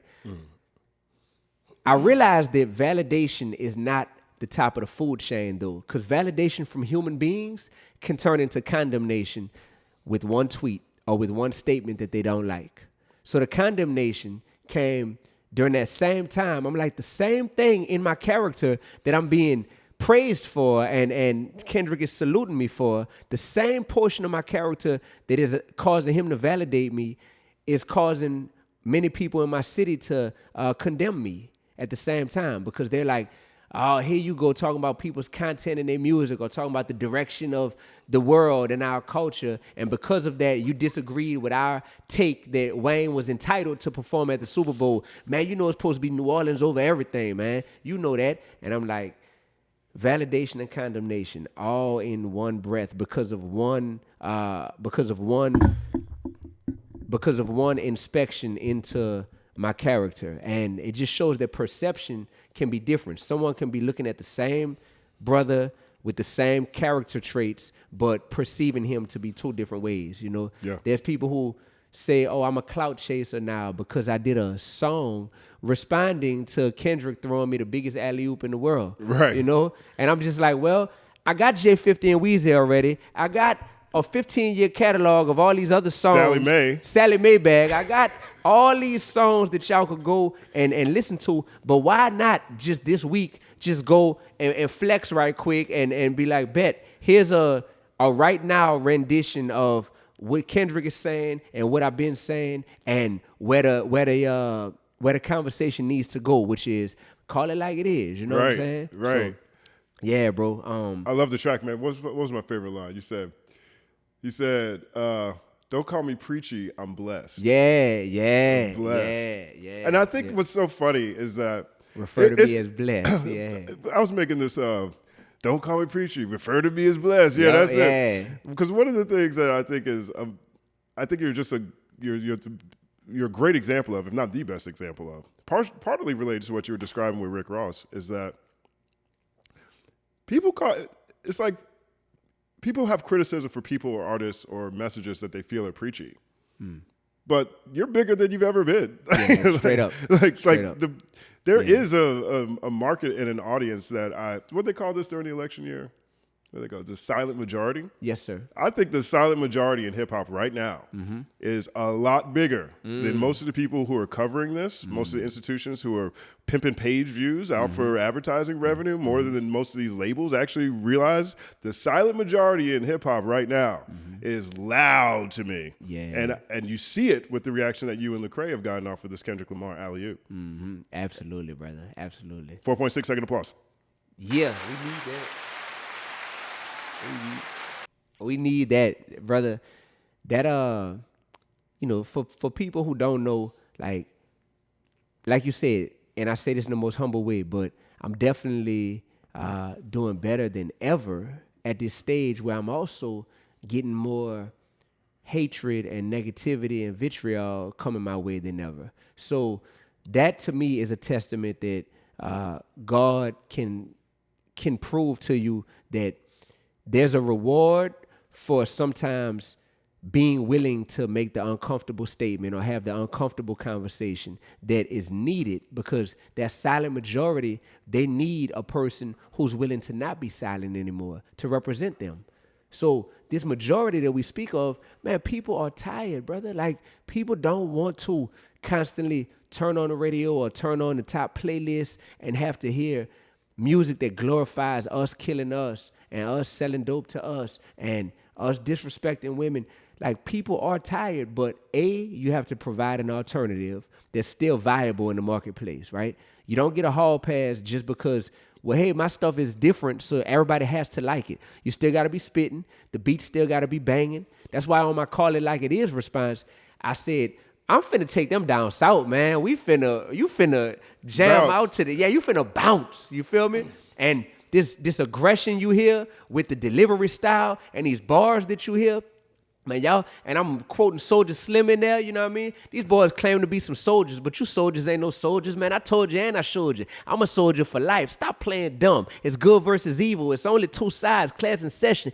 Y'all need to attend just like my shoe size. Murder music hit different when somebody in my crew died. The biggest gangsters in rap got blind hair and blue eyes, man. When they hear that, they're like, oh, this dude ain't scared about nothing that we saying. You know, I wanted people to know that, bro. 4.6 second applause. Yeah. Yo, man. I mean, that whole story. Okay, so we got the black forces. We got the white air forces. And then we got the down south and we no got Reeboks. the soldiery. We got the soldiery. And if you from the NO and you know anything about that era we grew up in, man, them black soldier Reeboks, that make a statement right there. You heard me? Shout out to my man Polo. He is a legendary photographer in New Orleans, right? Polo, the photographer, everybody knows him, number one. Number two, I was like, man, I need some soldieries, you heard me? But I don't know who got a pair, right? I happened to call Polo, right? The same day I released the song, I called Polo, like, man, you got so many legendary pictures from that era where Cash Money was just coming up and No Limit was just coming up. Polo, man, you got like any pictures of some soldieries or whatever? Guess what Polo told me? What you say? I got some on my feet right now. Word up. I got some on my feet right now. He said, you want a picture? I said, yes, indeed, brother. Oh, that's what's up. That's the picture, brother. He took them off his feet while we were on the phone the same day the song dropped and snapped me that picture, bro. That's what's up. That's beautiful. So, yeah, I had to add a different take on it, man. I said, okay, we doing the Air Force Ones thing. Cool. Let me just keep it as real and as authentic as possible. And Yeah. if you know, you know. It connected. You feel It me? connected. I want to ask you, I want your reaction to this, because someone in my audience described the 3 tracks you guys released. They described Kendrick's as being Malcolm. They described the Craze as being Martin, and described yours as being John the Baptiste. Oh, wow. Really? Yes. Really? Right. They said Kendrick is Old Testament, Lecrae is New Testament, and you're John the Baptiste.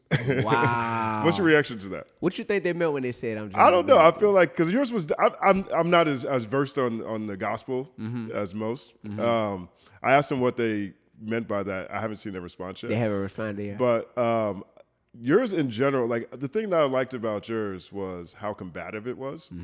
And how relentless it was. Yours didn't seem to have the same questions that both Kendrick and Lecrae were asking. And I'm not, I think about these together because they're a product of, the same song or same situation. But yours, they seem to be questioning different sides or talking about times they were questioning it. And you're like, I'm way past that. Yeah, because I done asked all the questions. And I seen that these people, they just giving dumb answers. They not even trying to give you real answers. So I'm like, man, there's a certain segment of the population that they know better. And they just want to continue to parade around like they have no idea what we are being fed up and frustrated with. Right. And I'm like, man, I got to talk to some of them right now, man. Stop playing dumb. It's good versus evil. It's only 2 sides. Right. You know what I mean? Right. Like, when I say that type of stuff, I'm trying to think, hold on. I'm trying to think when let me see. When that song first come on, I'm always big on them first few bars, right? So let me see.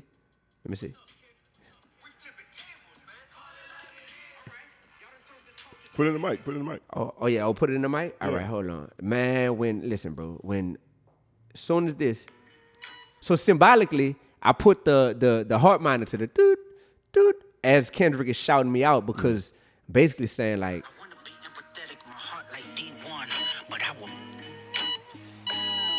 it's dead. Rock T go crazy. Yeah. I don't care what You people think, I'm trying to make these people think.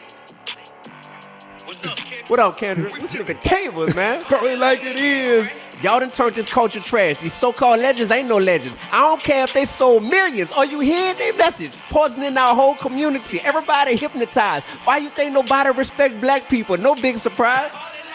And I love New Orleans, my city, but I love God way more. I don't care if none of y'all with me. We celebrate being stupid, and everybody's so gangster. But when you clocking for that white man, you be on your best behavior.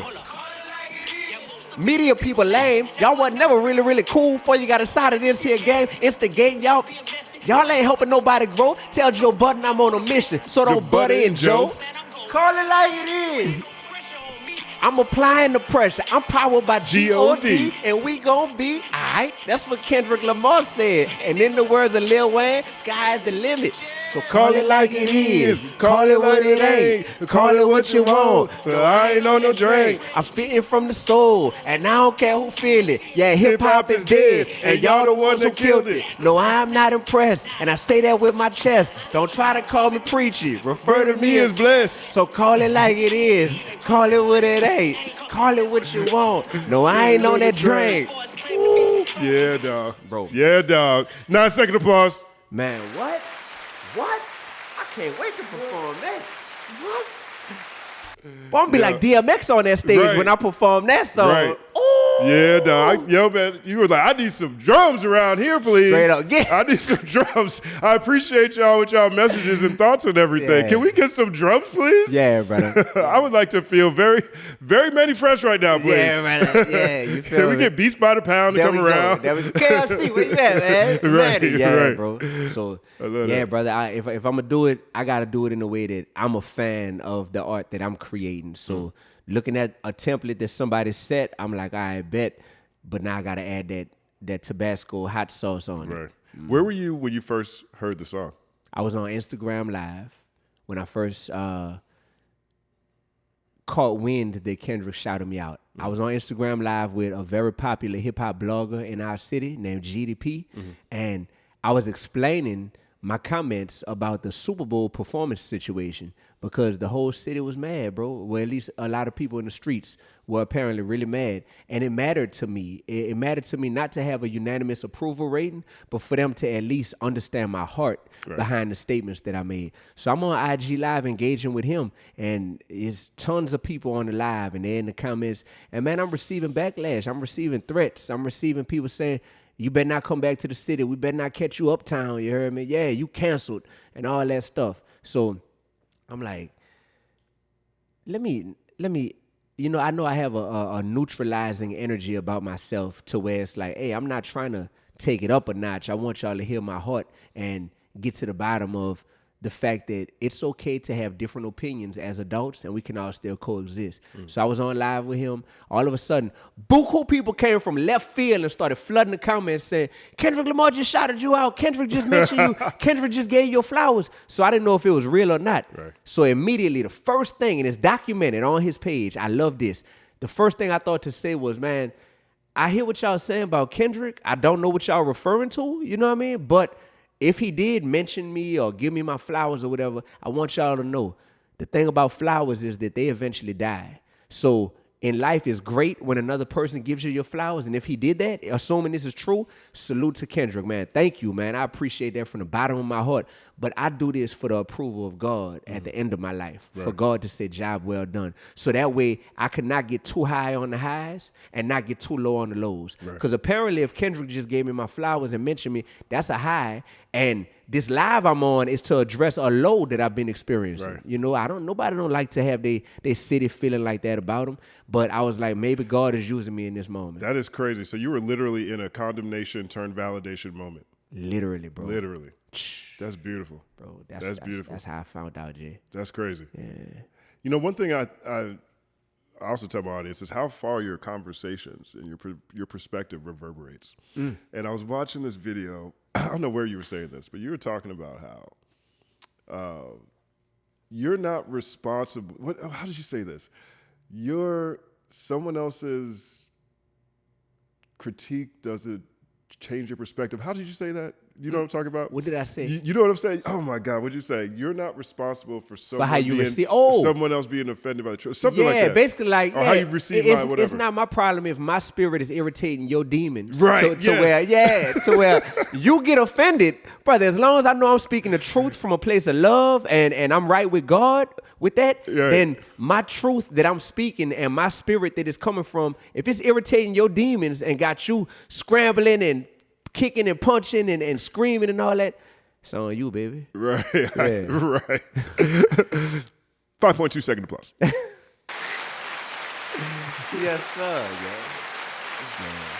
Yo, man, I think that's but like it's just it really is there's a divine spirit that follows you.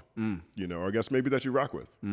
Maybe that guides you. I feel it, bro. That's probably a better way to describe it. I feel it, bro. I'm definitely in this industry. The thing when people refer to themselves as a Christian rapper or something like that, what it does is it makes people feel like, okay, so you're in this industry for one purpose, right? If you're in this industry as a Christian artist or a Christian rapper, you're in this industry to do God's work, right?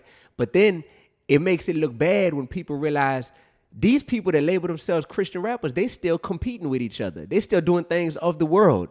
They still jealous of each other. You know what I'm saying? They still seeking the praise and admiration from people that are down here on earth instead of just simply doing it for God. And it can confuse people sometimes. Like, well, you labeled yourself a Christian this, but where I came from, bro, that was almost seen as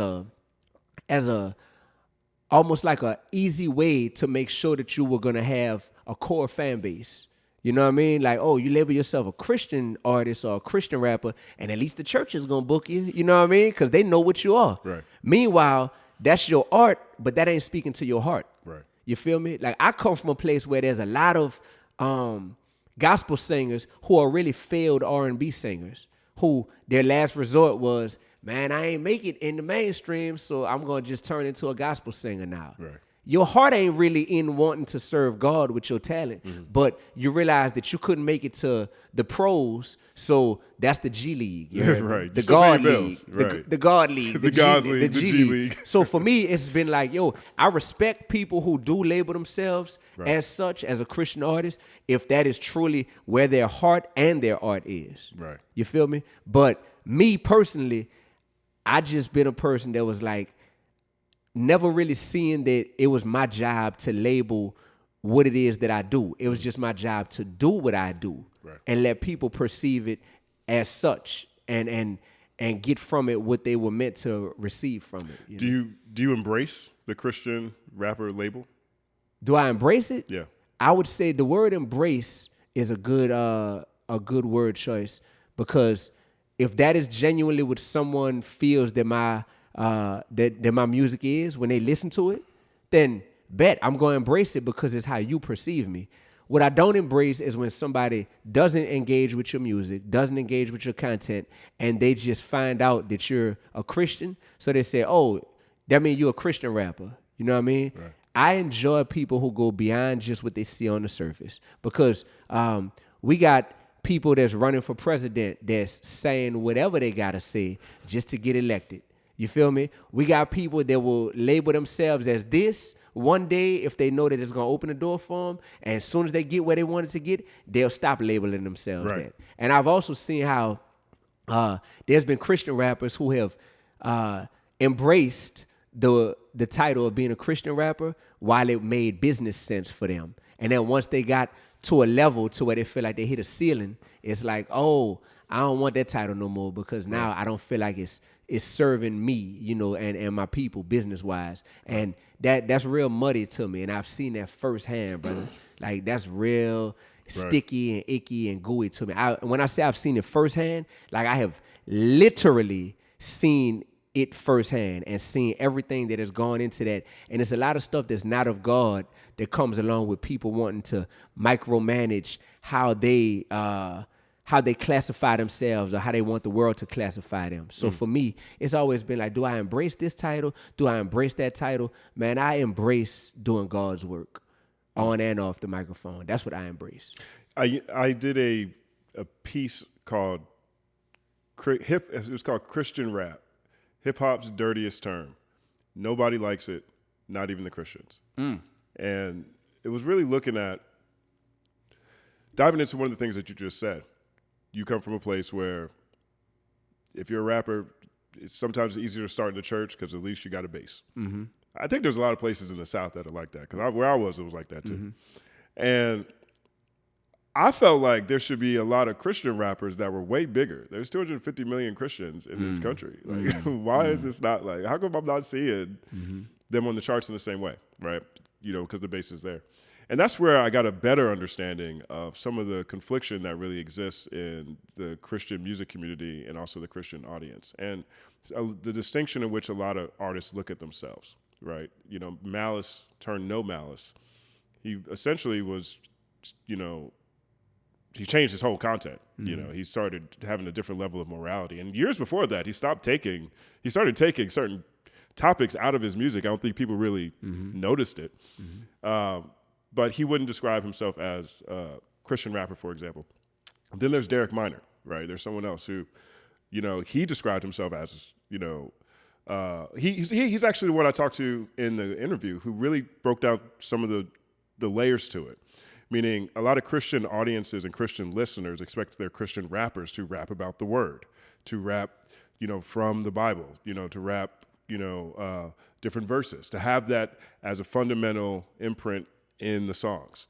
And if you don't necessarily do that as much, if you tend to be looked at as maybe more of the world or maybe less devoted to our Lord and Savior Jesus Christ, and therefore a lot of times the fans can look at you funny, right? We saw Lecrae get a lot of criticism when he gave a BET award speech one year and said, you know, he makes music for everybody.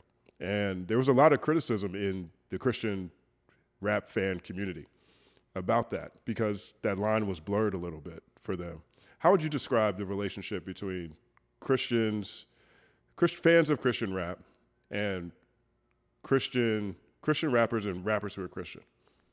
Man, I got confused just hearing all that. Just now, right. Because honestly, I think it's turned into something that, man, it's been diluted by, first of all, who came up with the term Christian rapper? You know, that's something that I would have to do my research into. So for me, bro, growing up in New Orleans, man, I didn't know what Christian rap was. I ain't never heard of that. You hear me? Right. Like, I grew up Catholic, first of all. Right. And it wasn't no rap going on inside that Catholic church. Believe it. So I knew No Limit Records. I knew Cash Money. I knew Rough Riders. I knew Death Row. I knew Rockefeller. And by the time it got to where I started making music, I was just like, I feel a sense of purpose behind making music that matches with the lifestyle that I am living, right? I don't want Dee-1 to be this fictional made-up character who's totally different from David. David is a Christian. David is a man of God, a sinner, flawed, imperfect, but ultimately trying to glorify God, right? And trying to emulate Jesus Christ while I'm down here. With that being said, once I started to see like, oh, Christian rap is its own genre, you know, it's like its own world. I don't know who created that as that being its own genre, its own world. And everyone who got into that category of saying they are a Christian rapper, I didn't know if it was something to where they opted into that or if it's something where they just got pulled into that by them being Christians. I didn't really know like how all that came about. But what I did know is, like, that ain't nothing to be ashamed of. That ain't nothing, like, if that's what you do, if that's how you want to label what you do, then that's what it is. But what I started seeing is like, man, you got the biggest people over here, you know what I'm saying? Like, who I'm seeing not wanting to embrace that title, you know what I mean? And almost like trying to shed that title and run away from that title. But then you got some people who are saying, well, you're not really Christian if you aren't labeling yourself as a Christian rapper. And all that stuff from day one, for me, just like, definitely seems super messy. Right, right. Seems super insecure too. You know what I mean? So, like for example, I met Lecrae around the time that I guess all that was happening that you spoke of, you know, and I guess that he was no longer wanting to be viewed as a Christian rapper and all that stuff. And so for me, that's a real weird time, you know, to just be getting introduced to the genre. For me, just getting introduced to the genre and then seeing the biggest person in the genre at the time, you know, seeming like, nah, like this ain't what I want to be considered and all that stuff. And so for me, it was definitely just a unique time in my life. And this is after I done got off tour with Macklemore. This is after I done went on my first tour with Grand Hustle with Young Dro, Killer Mike, and Pac Div from out here in Cali. And just me seeing that and seeing the fans who, there are some fans who only want to listen to Christian rap, right? There's also a lot of Christian rap fans who are definitely consuming all the mainstream rap that comes out, right? So even that, it's a fragmented, fractured fan base too that has different opinions about people. And all I've ever done, I didn't come up through the traditional Christian rap circuits to where they're like, oh yeah, Dee-1 is definitely one of us because it's almost equivalent to somebody being like, oh, if you moved to Los Angeles when you were in high school, we may or may not view you as one of us. Mm-hmm. You know what I mean? You ain't been here. You wasn't born in that hospital, cuz. You know what I mean? You wasn't born in Cedar-Sinai Hospital, da-da-da. So you ain't one of us. Meanwhile, somebody else might be like, oh, yeah, you went to high school in L.A.? Yeah, you from L.A. That's how I felt when it comes to the Christian rap world, to where they look at it like, well, we know Dee-1 is a Christian. We can see the fruit from his walk. And we hear that he loves Jesus, like through and through. But because he didn't come up through the traditional Christian rap circuit, some people view me as like a first cousin of the Christian rap community. Meanwhile, other people definitely view me as like, oh no, Dee-1 is on fire for the Lord, on fire. Right. You know what I mean? Dee-1 is a Christian rapper through and through, you know? And I just see people invest so much energy into, what are you? What is he? What are you? Is he Christian enough for us? Or is he so Christian that he can't be anything but a Christian rapper? And all that just seems, I don't think God is really getting the glory at all in this type of conversation. Yeah. I think it's arguing over a bunch of minutia and creating a bunch of confusion, because regardless of if somebody labels themselves a Christian rapper or not, you should be able to see the fruit from their walk with Jesus through their art and through their heart. Right. Some people are using the term Christian rap as a marketing tool to have a built-in fan base. And some people are trying to shed the term being Christian rappers for a bigger fan base. You did a collaborative album with Murs, produced by Curtis Kane, called He's a Christian, I'm the Rapper. He's a rapper, I'm the Christian. Yeah.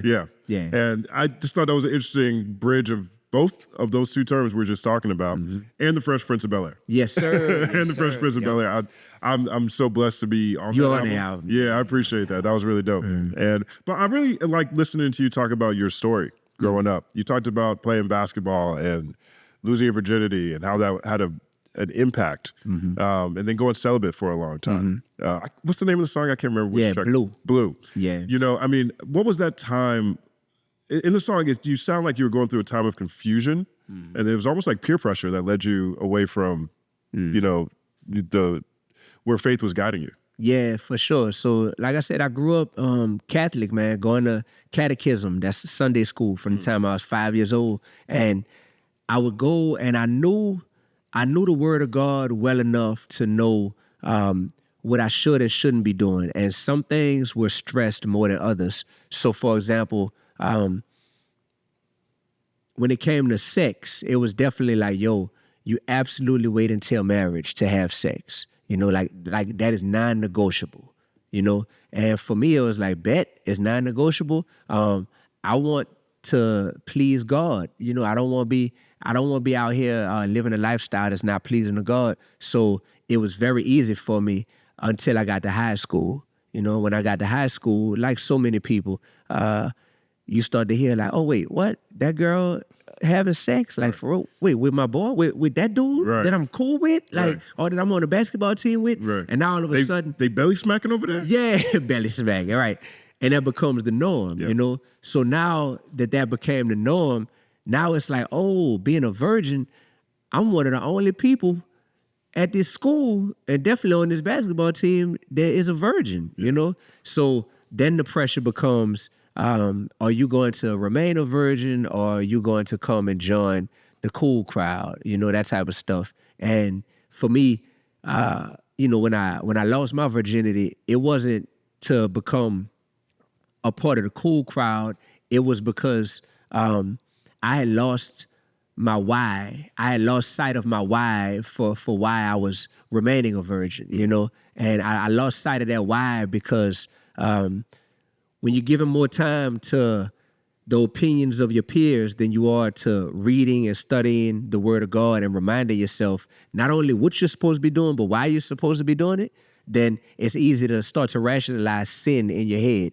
And you can easily be like, well, I know what the word says, but I got a laundry list of reasons why I have rationalized now doing this, you know? Right. And when you open Pandora's box, that becomes something that that then becomes not just a one-time act, but like I spoke about in the song, Blue.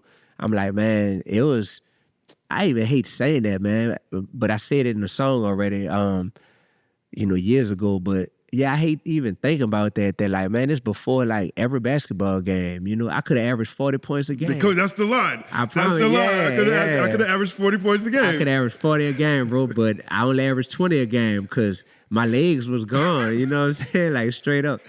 So yeah, bro, like that stuff, you know, that stuff wasn't cool. And getting to that point, I think the fact that I do get uncomfortable talking about that stuff is a good sign because it shows me that there's a difference, like I always say famously, there's a difference between narration and glorification. Right. You know, I'm narrating my real life back then in high school, but I'm not glorifying that stuff. Right. You know, if anything, like I regret that stuff. Right. You're not saying you average 40 a game. Right. Because of that. Right. You said you were half as dope. Yeah, correct. I was half the man I could have been. Half the man you could have been. And the basketball player I could have been. Yeah, right. Yeah, I mean, that story resonated with me too because, you know, I think, one, I just found it like a very, very poignant example of something that a lot of high schoolers, young people, find themselves feeling a lot of pressure around. Mm-hmm. You know, like I felt it. I was the same thing. I moved to South Carolina, and everybody was belly smacking. Everybody was smacking bellies. Yep. And then people were like, telling me I should do it because everyone else was doing it. Yep. You know, I was dating a girl that I really liked, and then this other girl who everybody else wanted to smack bellies with was like, Justin, I want to smack bellies with you. Wow. And I'm like, but I'm with this girl that I really like. And she's like, well, she will suck you. I will smack bellies with you. Wow. And then this plot hatched, and then next thing I know, I'm like, I am compromising everything that I really liked for this situation that I feel like I'm supposed to be in the first place. You know what I mean? That I didn't even really want. And I feel like, as people grow and people get the opportunity to understand themselves better and understand what it is that they actually want versus what it is that the world is telling us that we should have. That song's a great example because ultimately you are half as good at life, arguably, and basketball. And you were doing something out of other people's expectations. Correct. And that's a message I don't find in songs very often. Yeah, man, for sure. Bro, I'm going to tell you this too. If God says the same, if it's in God's will, there's a layer to me as a person and to my story and to my life that there are multiple layers that I haven't ever put out there yet because I still been trying to come to terms with these layers of my past and whatnot that I want to be able to and my upbringing, you know what I mean? Like I would say my upbringing that I want to be able to make sense of in my head and in my heart before incorporating it into my art. Yeah. And it's been on my mind since I started rapping because when you start rapping and you focused on making music that is purpose-driven, you instantly say, I want to tell my story, you know? Like, your story is your glory. That's one of my song titles. By the way, I think that's one of my top 5 best songs ever. I'm going to need you to peep that song out, bro. And yeah, like, to me, that's my Love Yours by J. Cole. Okay. That's mine. Your story is your glory. I say that to say that there's always been certain aspects of my story that I was like, yeah, a big part of me wants to talk about this, but a huge part of me can't talk about this, you know? And now I have achieved so much and had such longevity in the game, you know? I'm in like my 16th season, you know? Like if this was basketball, if this the NBA, I'm in my 16th season, bro. And it's something to where behind the scenes and everything that's going on that people see happening for me and to me publicly, I'm also doing a lot of self-work to get to the point to where I can fully, incorporate what's in my heart into my art. Yeah. Because there's been a blockage. Yeah. Yeah. So how are you working on the blockage? Through a lot of prayer, a lot of self-reflection, a lot of uncomfortable conversations with people in my life. Right. You know, some therapy, you know. I'm not like actively in therapy as we speak, but I have been. But it'd be some stuff, it'd be like, man, I don't even want to tell no therapist this. You know what I'm saying? It can be uncomfortable. Yeah. You know, I've had a very tragic past 5 years. I lost my grandma, my other grandma, my mom. Me and my dad were arguing and fighting. I was drinking too much. I was, wasting my gifts and my talents. Like I just felt depressed every day, all the time. And last year, my dad got engaged and didn't tell me. And that almost pushed me into like a very, very dark place. And so I knew then, and it's been a process. So, I've been cleaning out my heart, cleaning out my resentment, cleaning out certain people that weren't necessarily beneficial in my life. No animosity or resentment towards them. I think forgiveness is a big step to improvement. And so I started this year with a very detailed, extremely detailed, more detailed than I've ever done this before, list of resolutions. And it was very detailed about what I wanted to accomplish professionally and creatively and ways I wanted to use my voice. It was very detailed in the type of relationship I wanted to have with my family and family members and friends. Going sober was on there. Volunteering. I needed to find more ways to give the blessings I've been given or share the blessings I've been given. So I volunteer at the LA Mission every Friday. I'm an LA Mission ambassador. pick up a hobby. Yeah. I picked up chess as a hobby. Come on. Yes, I play chess.com. Come on, chess. All right. Wheezy4. Anybody want a game, just hit me up. Okay. But the first few months were very difficult, especially when I quit drinking, because I was almost scared to go outside. Almost scared to go outside. I was very uncomfortable with myself, extremely uncomfortable with myself, because I felt like all my cool points were tied into the bottle or whatever. And my self-esteem was low. My endorphins felt low. Everything was a struggle. And I taught myself how to make decks for presentations, because I had a couple clients who wanted me to put decks together that I hadn't done. So that was awesome. And I basically laid in bed doing that and playing chess for like a month, right? And so I started playing chess at the end of February. I played 1,000 games of chess in a month. Dang. In a month, right? Wow. Now, you know what that is? That is addiction. Okay. I replaced the other addiction with chess. I just got so captivated in it. My mind got focused on it. And I look back at that time. I don't play nearly as much chess now, but I look back at that time, and that point in time was so critical, so crucial, because not only was I becoming sober, I was finding myself in a different way. But I look at chess being such a strategic, analytical game, a puzzle game at the same time, as fixing my brain faster. I started thinking more critically, through chess. Is one of the reasons why I love it. I love it so much. But that personal journey for me, and I've been sober now all year, 8 months, I guess. It'll be a year coming up pretty soon. And I see all the abundance and the blessings I've been missing, like immediately, right away. And a lot of that work started with understanding the things that I was afraid to separate myself from. I developed so many dependencies to so many toxic, energies in my life, toxic people and toxic patterns and toxic habits, and had experienced so much loss of life of people I'm very close to who are critical to who I am as a person, and didn't have a healthy outlet to address those things. And I did go to therapy. I went to therapy for a long time, and I 100% know that feeling of sitting there talking to someone whose job is to listen and to advise and to commiserate to a degree or share what they see, and being uncomfortable, still being uncomfortable with sharing with them everything. I know that feeling. Yeah, and then in the back of my mind, it's like, why am I even coming here if I'm not gonna be fully open? Right. When I am here. So, yeah, bro, I'm still excited though, because I know that, bro, I always come out on top, dog. I always come out on top. I always win things. I always work out, man. And shameless plug for even the title of my new podcast, Flipping Tables. Flipping Tables. Yeah, Flipping Tables with Dee-1. Like that's literally what I have been doing since J50 and Wheezy, bro. Right. It's like it's wanting to represent Christ, right, in this industry, but knowing that sometimes Christ is like, oh man, we got to flip these tables. You know what I'm saying? Because people are getting too comfortable with the devil's work being done in this industry and in these communities and in this world, to where like sometimes you got to pop out and show, Right. That's all Flipping Tables is. 4 second applause. So that's where I'm at. I'm in that season right now. And you used the word earlier, and I want to harp on it. You said something about being a communicator.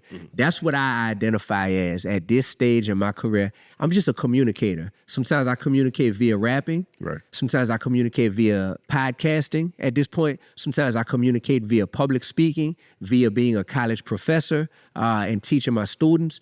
But ultimately, I've learned that my gift is to be able to effectively communicate via different platforms and using different mediums and modes of communication. So because that's one of my superpowers, I'm embracing it and just utilizing it to the fullest. There's a lot of people who want to be rappers, but they don't care about being effective communicators, Right. They simply just want to milk the industry of hip-hop or the industry of rap music, whether or not they're an effective communicator. Right. I value being a communicator so much so that it informs the type of music I make and how I make music. So it's a difference in the order of operations. And you learn that in math, order of operations, you know what I mean? Multiplication, division gonna come before addition and subtraction in the order. I completely forgot about that. Yeah, bro, you know that. Okay, middle school teacher. Yeah, bro. You okay. know, yeah, of course, man. So I'm just honored, man, to have such self-actualization at this stage in life,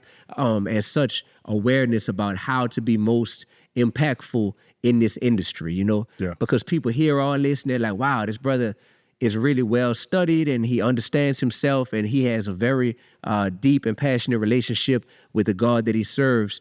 But in addition to that, that also produces this immense work ethic that I have to where it's like, dang, Dee-1 stays dropping music, you know? Like my album Loaded, it just came out less than a month ago. We debuted at number 2 in the world on iTunes behind Eminem, you know what I mean? I saw it that week. Yeah, bro. Like that happens, then it's like Call It Like It Is comes out, then I'm going on tour with Brother Ali. Oh, beautiful. Yeah, me and Brother Ali going on tour. And even that's flipping tables because Yo, I know the conversation y'all gonna have are gonna be so crazy. Bro, it's already started, bro. Yeah. It's already started, and the tour ain't even happened yet. So that'll be from November 11th to December 15th. We're going around the whole nation. So I would love for people to come and, you know, check us out, man. Like, it's just a great time. And I can appreciate how great of a time this is while I know that a shift is happening because I know that I'm a part of this shift, number one. But number two, even the condemnation and the negativity and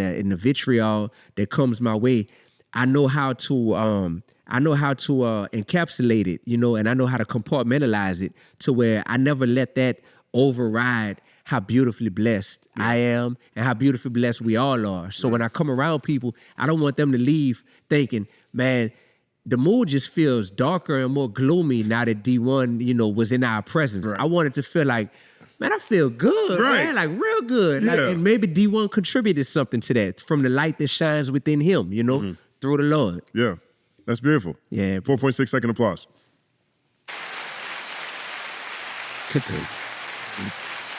Oh, man. So, honestly, I think we covered just about everything that I wanted to get to. We did a lot. I think we did a lot. I think we did. This was healthy. Yeah, I needed this. Man. I needed this. I've got to record this video in response after this. Wow. I'm definitely going to do it. Wow. You got to, bro, because I think your spirit is in the right mode and in the right place to record that response video. There's so many things that you said in this conversation that made me think about it. You know what I mean? It's like when I reported on Lil Wayne's statement, Lil Wayne said that he was really taken aback by all the support that he received.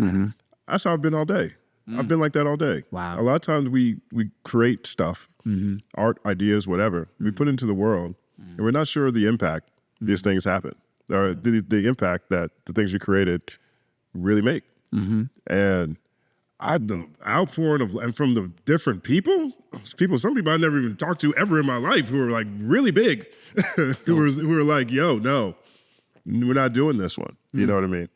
And I just, I feel so blessed and inspired by that. Yes. You know, I'm in a great place right now. You deserve it, Jay. Like, you deserve it, bro. Like, ever since I met you, man, I still got your number saved in my phone as, Justin Hunt, but then in parentheses, the company man, you know, and I just remember meeting you 13 or 14 years ago in New York. I remember doing that interview. That was my first ever press run and just being like, oh, this is one of the good guys in the industry, you know, and I hope that we can stay connected. And by the grace of God, look where we are. We have, man. I've been down there in New Orleans with you. I know, bro. We kicked it, bro. We took me around New Orleans. Yep, rode you around the city. You know what I mean? We've been to, what was that, Revolt Fest? Revolt Fest together. Yeah. Me, you, and Murs were in the car the day Jesus is King album dropped. Right. From Kanye. Right. Riding around L.A.